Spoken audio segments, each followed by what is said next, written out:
Telling your story. WCBI News at 6 starts now. Thank you for joining us tonight. A pair of burglaries have law enforcement looking for suspects. Early this morning, Macon police responded to a break-in at City Drug Store. A video shows suspects throwing an object into the window and running through the store. Police say they need help to get to the bottom of the break-in. If you have any information, contact Golden Triangle Crime Stoppers or Macon PD. Remember, you can remain anonymous. It was a similar situation in Starkville as police there also investigating an overnight break-in at a drugstore. Officers responded to a burglary at a pharmacy in the 600th block of South Jackson Street at around 5:45 this morning. Police say the break-in is similar to recent pharmacy burglaries in the area. The investigation is still in its early stages and no arrests have been made. Anyone with information in this case should call the Starkville Police Department or Golden Triangle Crime Stoppers. One person is dead and a suspect is in custody after a weekend shooting in Pontotoc County. We are told the shooting happened Sunday near Algoma on Jefferson Road. Sources say one person was arrested. However, the name of the suspect isn't being released at this time. Authorities also aren't releasing the identity of the victim. We expect to have more information as the investigation unfolds. The Lafayette County Sheriff's Office is investigating a report of someone impersonating a law enforcement officer. A driver reported being pulled over near Section Line Road and Highway 730 or 371 by a newer black Ford Explorer with blue lights inside the windshield. The suspect is described as a white male with a beard, wearing jeans, a bald cap, and a yellow jacket. Deputies responded but could not find the vehicle. The sheriff's office reminds drivers, if an unmarked vehicle tries to stop you, turn on your hazards, slow down, call 911, and pull over in a well-lit area. Anyone with information should contact the sheriff's office. The Lafayette County Sheriff's Office makes an arrest following a shots fired incident at Anchor Baptist Church. According to the department, deputies responded to the church on Highway 7 South after receiving reports that a male passenger in a silver SUV had allegedly shouted profanity and obscenities toward church members in the parking lot and then discharged multiple rounds into the air with a handgun. Deputies later located and stopped the vehicle on Highway 7 near University Avenue.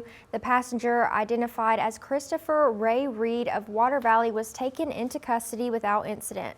According to the department, Reed appeared to be heavily intoxicated at the time of arrest. Deputies recovered multiple firearms, including the handgun believed to have been used in the incident. The driver was released without charges and no injuries were reported.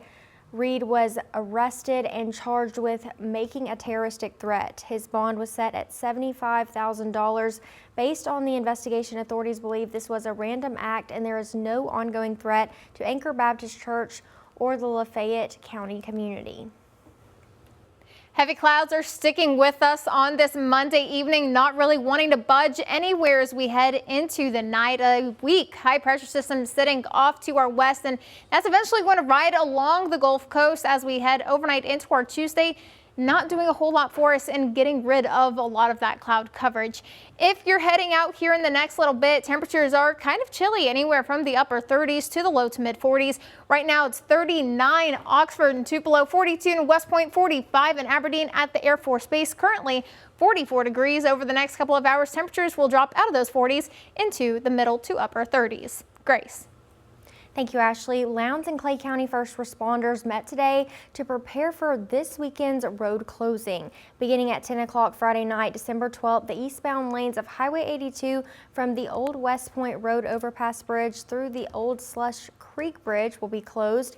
This includes the Tin Tom Bridge. Eastbound traffic will be detoured through West Point, following Highway 50 to Columbus, then to south on Highway 45 to rejoin Highway 82 east.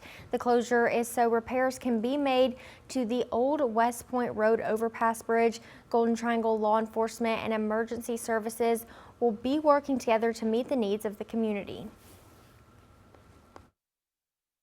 So we want to make sure the responders have a plan of action in case they have any incidents that's over west of the river, and they can go there, and how to come back into Columbus. So that was the purpose of our meeting this morning. Okay. All that traffic being diverted off of Highway 82 is going to go through West Point and then back through Columbus, and it's going to be one of the busiest shopping weekends of the year for us. So we anticipate a lot of traffic out on Highway 45 North, out by Walmart and Lee Mall and so forth. So there'll be an extra amount of traffic out there diverted and coming south on Highway 45. So There will be signs along the detour route and state troopers out to help with traffic. The road should be reopened by 5 a.m. Monday, December 15th. Volunteer fire departments throughout Lee County will soon have standard plans and procedures. As Allie Martin tells us, it's part of an effort to help those who volunteer their time and service to become even more efficient as they help protect lives and property. As chief of the Guntown Volunteer Fire Department, Larry McCoy knows the importance of training. Somebody got to take the lead. He also knows the importance of processes and procedures in the fire service. That's why the Lee County Fire Chiefs Association has been getting input and information for a standard operating procedures manual for volunteer fire departments. It keeps every department operating on the same page. The Fire Chiefs Association is working on an SOP manual. It is a main agenda item at the group's monthly meetings. The goal is to provide written guidelines for safe, consistent operations, covering areas such as chain of command, equipment use, training, and personnel matters. Chief McCoy says an SOP will help save valuable time whenever there is a major incident involving multiple agencies. For example, if Unity comes to Guntown to help us fight a structure fire, they'll be on the same page as us and know what we do.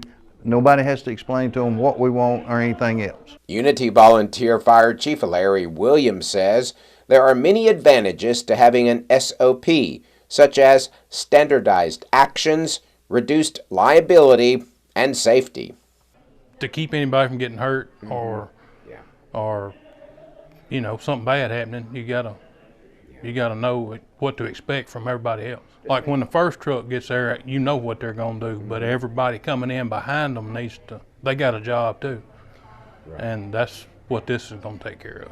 The Lee County Fire Chiefs Association has been identifying needs and collaborating on an SOP manual for months. Guntown Chief McCoy says it could be ready by January. Telling your story in Lee County, Allie Martin, WCBI News. That SOP manual will cover 8 volunteer fire departments in the county, along with the Tupelo Fire Department. A nationwide group with a branch in Tupelo is working to bring civility back into political discussions. Representatives from Tupelo's chapter of Braver Angels were in Starkville today discussing the cross-partisan organization's mission to bridge the gap between parties for the betterment of people. Richard Babb and Buddy Stubbs talked about how the group helps people learn to understand where others are coming from and how their backgrounds influence their beliefs. It helps them to be more understanding of each other's points of views, even if they may not understand or agree. Babb says the rise of technology has given almost everyone a platform, and that leads to a lot of binary thinking, either or, and coming down hard on one side or the other will get you more views. You know, at the end of the day, I tend to think that the truth generally tends to fall in the middle somewhere. I think that both extremes make all the noise and they get all the attention. I really feel like most of the country's in the middle, and we need more people that are in the middle to have that discussion. Currently, there are only 2 Braver Angel chapters in Mississippi, the Tupelo Group and one in Jackson.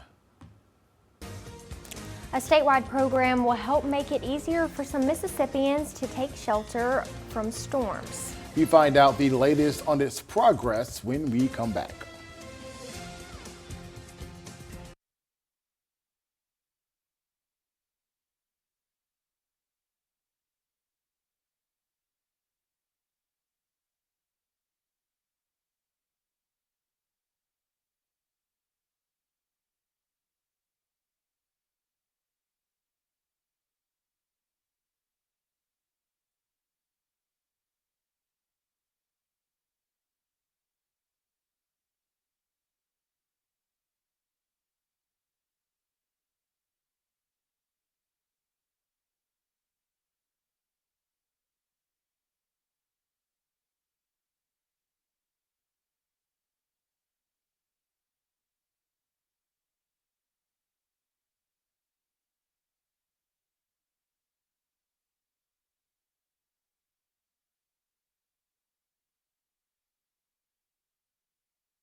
Your WCBI First Alert forecast with Chief Meteorologist Ashley Bryant.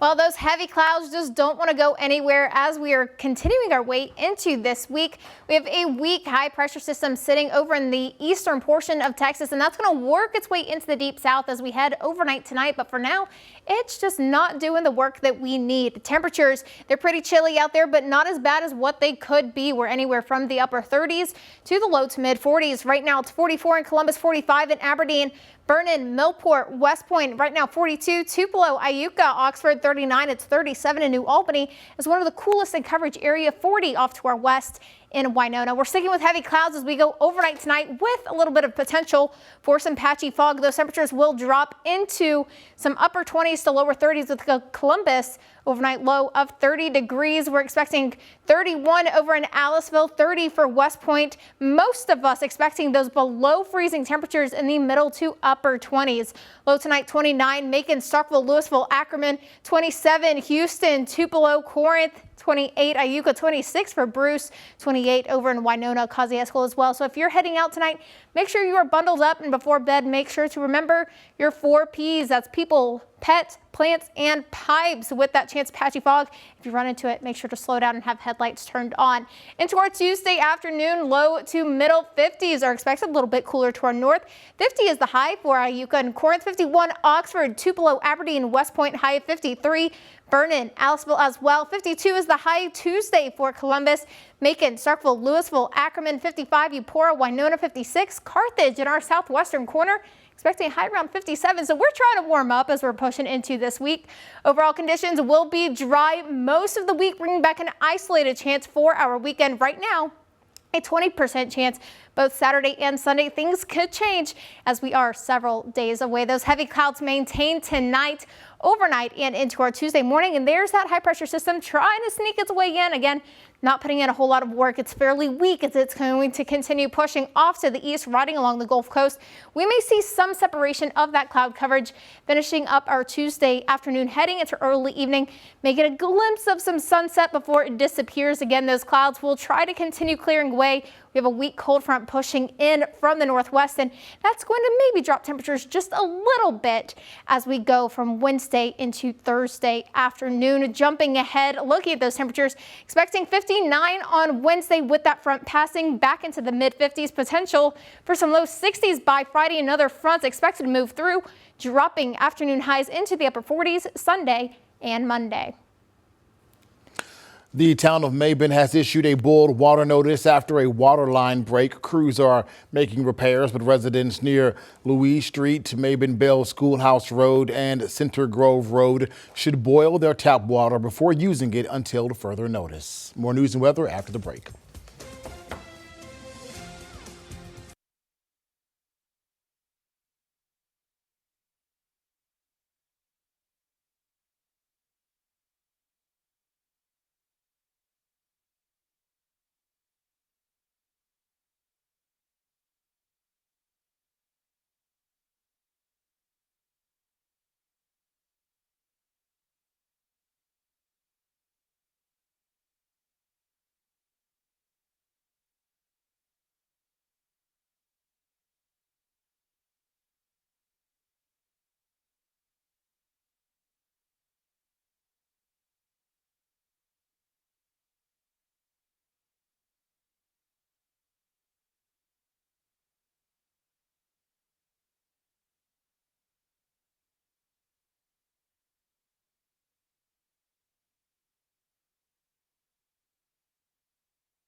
Telling your story. You're watching WCDI News at 6 with Grace Brister and Marcus Hunter.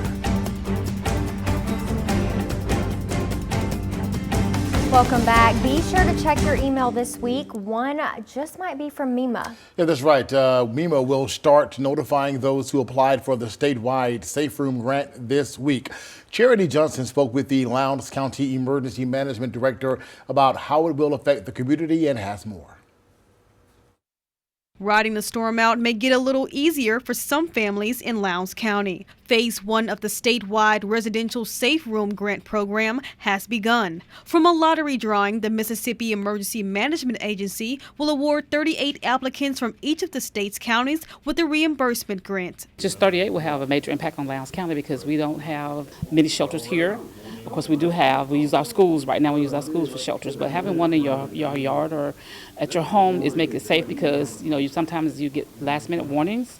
So you don't have to try to get in your car and try to go to a safe place. MEMA says the grant will provide up to $3,500 to help install a FEMA-compliant safe room or storm shelter. Cindy Lawrence is the Lowndes County Emergency Management Director. Though she has reached out to MEMA, she isn't aware of who in the county has received the grants. She says her department likes to keep a list of those with storm shelters. We do it for safety reasons. Just say, for instance, have a tornado that comes through and anything could be blown on that shelter door, and if when we know that we got shelters in a certain location, we know that we can go to that shelter and make sure that if someone is inside that they're safe and we can get them out.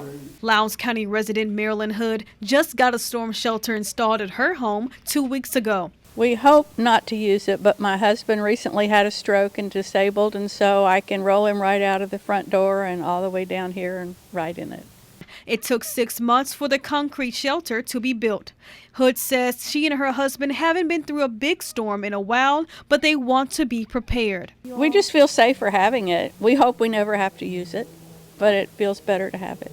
The shelter can hold up to 8 people. Some close neighbors have talked about coming over and using it too.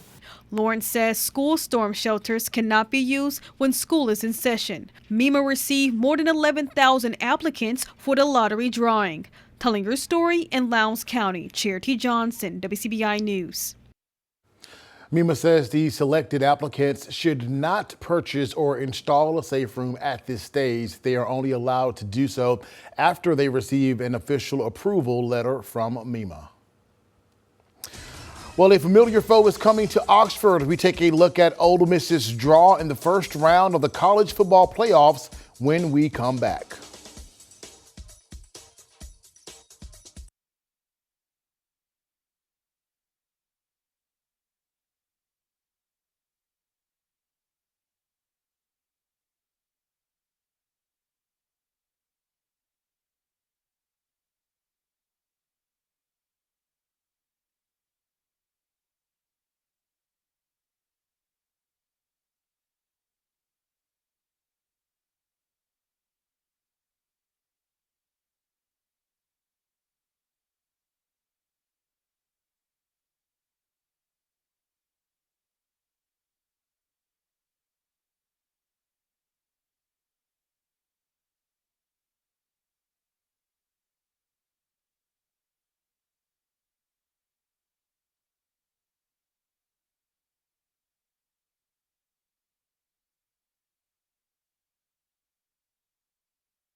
Your WCBI Sports with Carlo Barone is brought to you by your local Ford dealers. Go further. With the conclusion of Conference Championship weekend, the college football playoff bracket is finally set. And for the first time in the state's history, Mississippi will be hosting a college football playoff game. It is now official. Ole Miss will host Tulane on December 20th in the first round of the CFP. It's a matchup that has already been played this season, with the Rebels handing Tulane a 45-10 loss in Oxford, but that game came on September 20th, 3 months to the day that their second game will be played. And the new Rebels head coach Pete Golding knows that this edition will be much different than the last one. Obviously, this is a little different because they knew they were going to be in, right? Obviously, based on their body of work. So I think they were just ready for, all right, who are we going to play, right? And that spot the ball mentality that we talk about, to be able to turn the page and put the focus back on, something else other than media and Twitter, right? And somebody's name and who was the coach and all that type of stuff. So I think they're excited to get back and have a game plan and put the previous game that we had to bed and move forward to a new scouting report tomorrow and some new opportunities and some new challenges with it, with a really unique game plan versus a really good football team. And San Purcell and the Bulldogs hosted Charlotte at the Hump on Sunday, and that's Chandler Prater getting us started off. The Euro step finish, and this one be close early on, but minutes later, Jalen Lampley backs down a defender with the nice spin move and finishes at the rim. They'd go up 9 at that point, and the Bulldogs would lead 24-15 at the end of the first. Moving to the second quarter now, Madison Francis, the freshman's going to get the steal here, running the one-woman break here with the Euro step finish. Is going to get that one to go. They'd go up 11 at that point, and what a freshman season that she's having for the Maroon and White. Less than 90 seconds till the break, and Destiny McFall is going to can that three-pointer. The Bulldogs would extend their lead into the half, and they'd go up 45-29 at the break. More from McFall from behind the arc, and this one off the window right as the shot clock ends. I guess the bank is open on Sunday, and the Bulldogs will move to 9-1 with more bank threes and Euro step finishes. The final, Mississippi State 89, Charlotte 59. Here's how Coach Purcell was feeling after their 9th win of the season. My word for December is finish. We got to finish this month off before you get to SEC play. So I really like where we're at, how we're playing. Still think there's another level, which is scary on the offensive end, flowing into the offense. Thought the first quarter we had a chance to put up 30, and we missed 2 or 3 possessions, which were bad shots.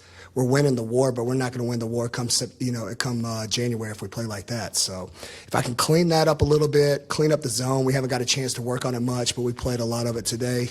I really like where we're headed. Looking back to Sunday, the Bulldogs fell flat in a T-Town tip-off against San Francisco in a 3-point loss. Star guard Josh Hubbard exited the game early in the first half and did not return.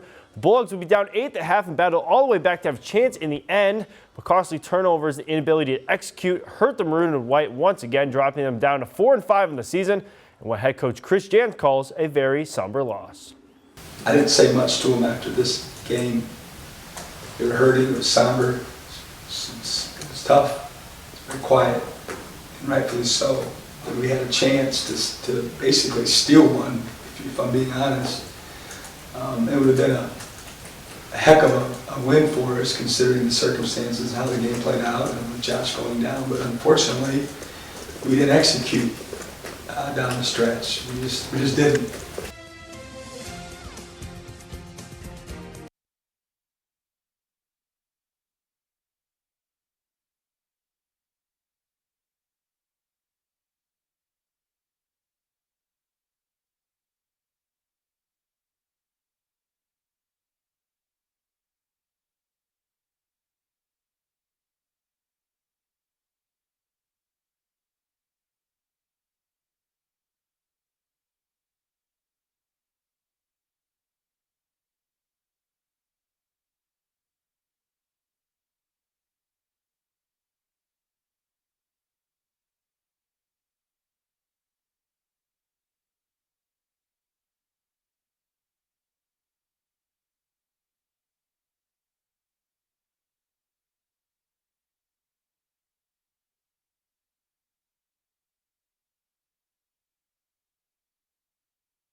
All right, thank you so much for watching us, and make sure you stay up and watch us tonight at 9 and 10.